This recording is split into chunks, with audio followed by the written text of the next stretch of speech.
kind of imagine the city in this kind of perfect square and circle fashion, and show you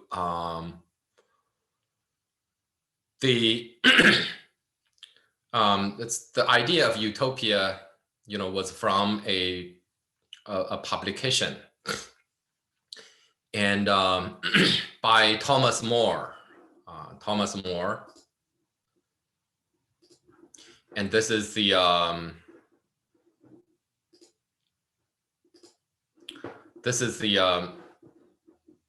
kind of the front page of the of Thomas More's book called Utopia. And Renaissance masters, their concentration on the centralized plan, and we have mentioned this before in the discussion of Renaissance architecture. So the idealized that city in the kind of form of centralized plan. And they also start thinking about the city as a whole. There were thinkers who, discuss city, an ideal city. They start to think about how to make city more efficient, more symbolic, and according to the perfect shape. So that the concept about perfect geometry was not only applied to a building, but applied to an entire city. And when that happened, we started to have that kind of utopian, because we know that an actual city never grow that way, never grow that perfect. But when one starts to imagine a city in such a perfect shape, one is entering the realm of being a utopian.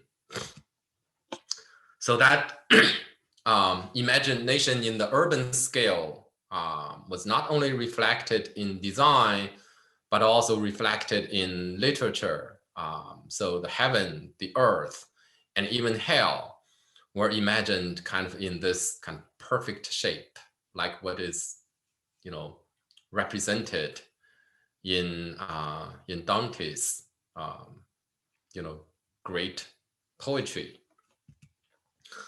So to some extent, utopia existed in many different cultures, but we do not call it that way. So there is always a concept of creating something that is following a big design, a big scheme, like the mandala in Buddhist architecture, like the Confucian style geometry that is imposed to the city of Beijing.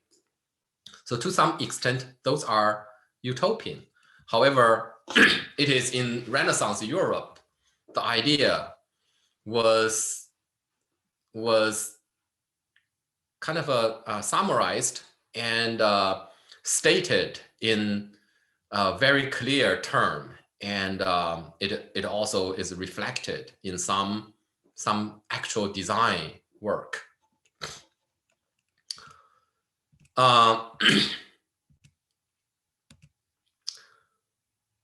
So urban planning, my thesis here is like this. Urban planning really started in the Renaissance period, because before that, this kind of a large scale thinking and in great detail about a city didn't happen in Europe. In European architecture. So this kind of a utopian urban planning, applying a big idea into the city in Europe, that started in the Renaissance period. And I should say it is probably triggered by some kind of a outside cultural information. For example, here in the design of the city by Francesco di Giorgio, a city was imagined having a part representing head, another part representing stomach, etc. That sounds very familiar to some of the the New World city concept, like in the city of Cusco. And a lot of cities were designed,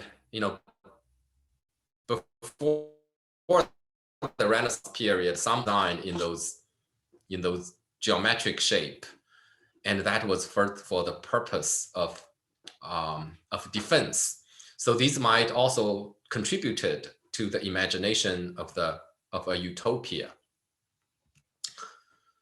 So these are kind of military fortresses that resembles some of the kind of utopian imagination on the urban scale. But these are usually not very big, small in size.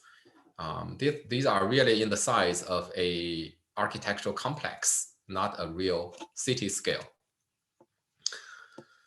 And Renaissance also started this kind of political science, political discussion in terms of how to govern a society more efficiently and how to put a whole society under some kind of control.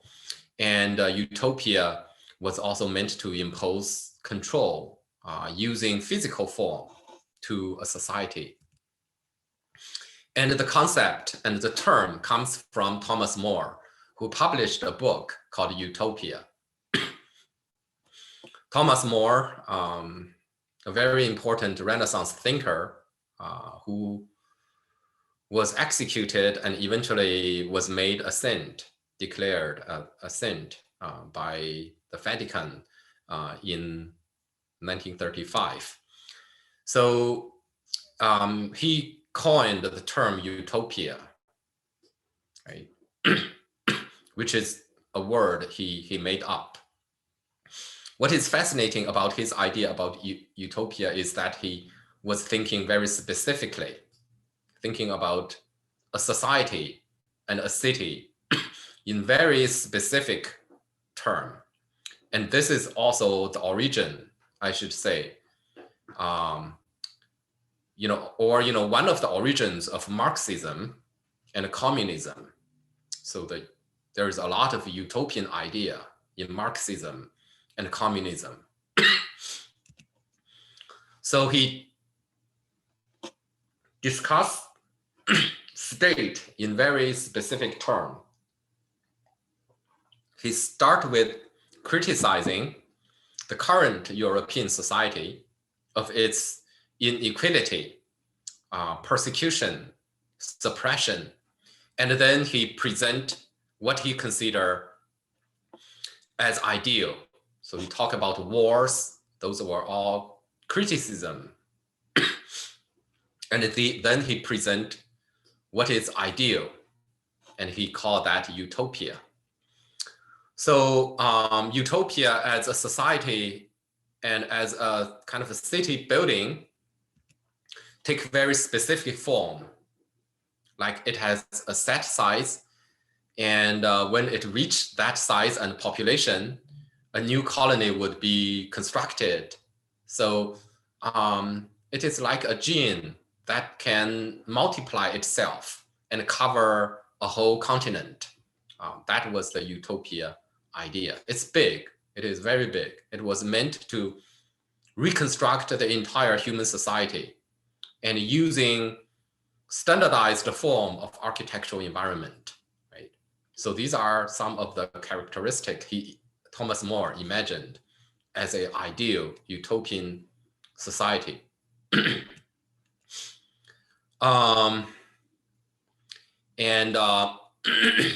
In terms of family size, in terms of how people spend their time, so in general, it is a society that everyone are equal and there's no king, no ruler, but everyone live collectively in a society.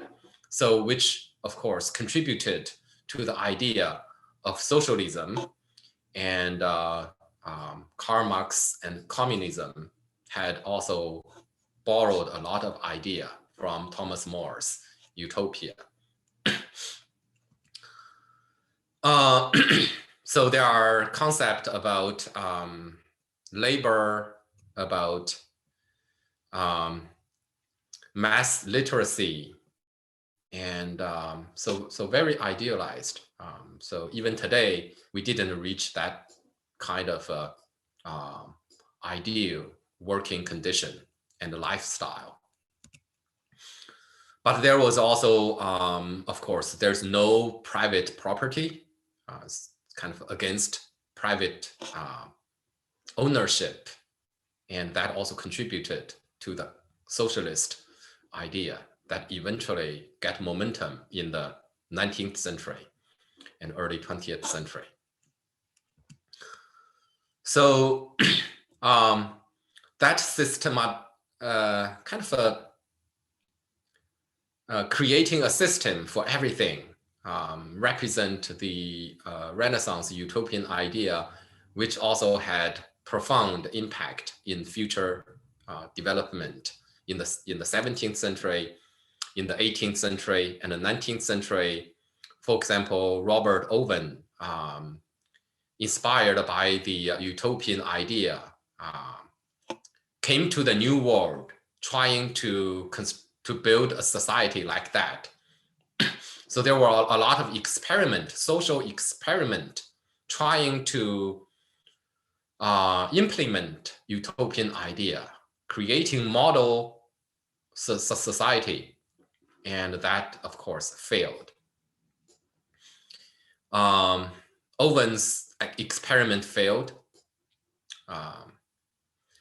Only 4 years before, after the experiment,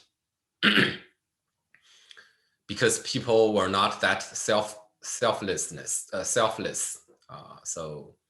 And when they were living collectively together, those quarrels broke up and eventually disbanded the society.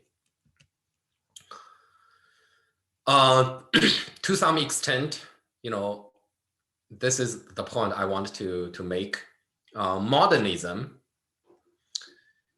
developing in the 20th century and the late 19th century, also had a utopian gene in its central idea. There was also a social kind of a task shouldered in the modernist movement. If you take the modern architecture class, I believe it is 2340. So you will learn those theories of Le Corbusier and Gropius, the Bauhaus. So they all have that sense of using architecture as a social reform venue. So modernism certainly inherited some idea from the Renaissance utopia. And in the late 19th century, Howard also imagined a society that facilitated by the modern industrial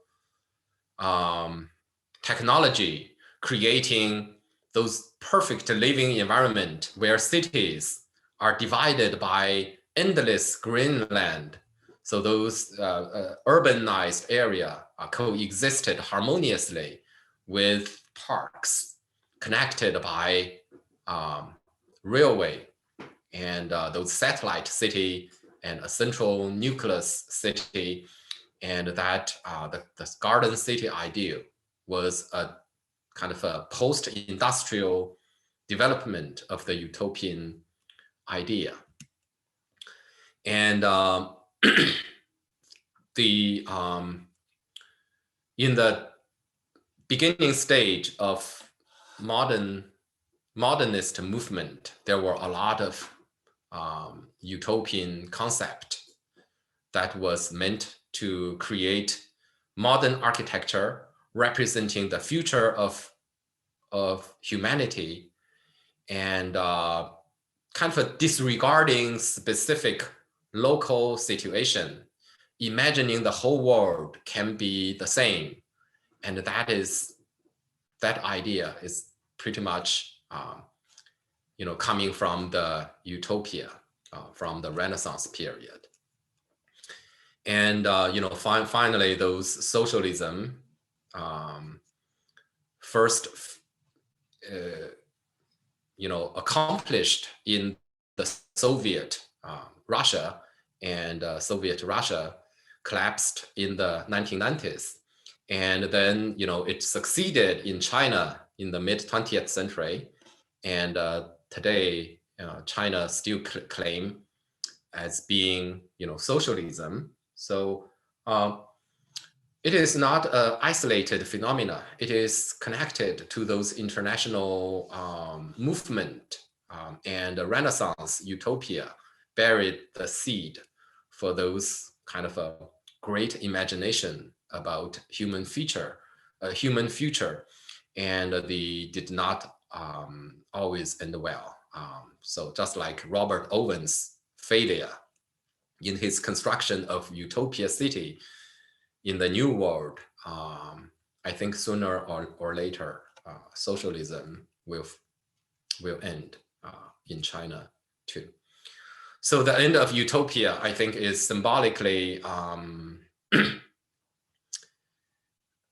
represented by the demolishing of a modern monument in St. Louis in 1972, creating those huge blocks apartment for collective living. People share common facilities, and eventually that modernist dominance of the city was considered as lifeless, and a lot of them were replaced by more specific design, targeting specific place, specific kind of a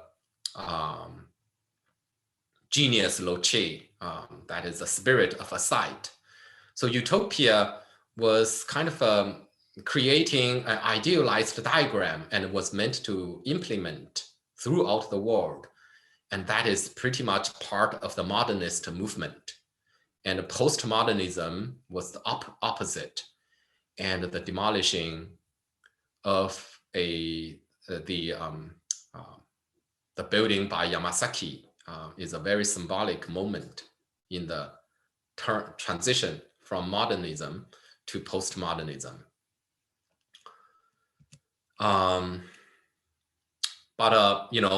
We find fragments of utopian implication in some segment of those cities, including the city, the street avenues and blocks in New York City, kind of disregarding the topography, just imposing those perfect straight grid onto the natural landscape, still is a distant echo of those utopian ideas, right? So feel free to pause and read those detailed informations in that lecture that I will post on Canvas.